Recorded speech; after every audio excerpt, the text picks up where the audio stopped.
কয় শহর আইসায় আমার আশা ফুরাইছে, নাল নীল বাতি দেখা পরাণ জুড়াইছে। আরে দুবাই শহরে সারা রাত কারেন্ট থাকে, বুঝছেন না ভাই? একটা ঘটনা কই, গত কিস্তে 3 মাসের লিগা ছুটিতে গেছিলাম বাড়িতে। ভাই গেছি শ্বশুর বাড়ি বেড়াইবেন লিগা, বলতো অনেক ভাই 3 বইটা খাওয়ানো ভালো হয়েছে।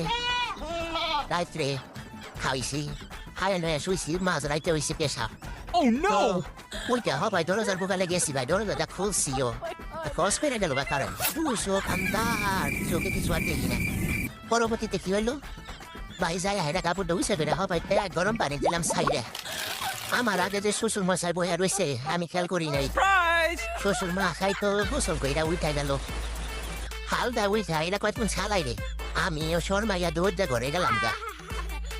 বাইরে সাজাইবেন না, বিয়ান রাইতে উঠা ভোরে ফের তাড়াতাড়ি দল যায় বাসায় যাই। শর্মাইয়া শ্বশুর বাড়ি থেকে আয়া পড়লাম, পরের দিনে টিকিট কাইতে দুবাই শহর আবহাওয়া আয়া পড়লাম। এ কারেন্টের যন্ত্রণায় আমাদের বাংলাদেশে যদি যেদিন কারেন্ট ভালো এবো সেদিন আবার দেশে যাবো। এই সমস্যা বারে বারে আর ভালো লাগে না। আপনারা কি কন? ঠিক আছে না ভাই?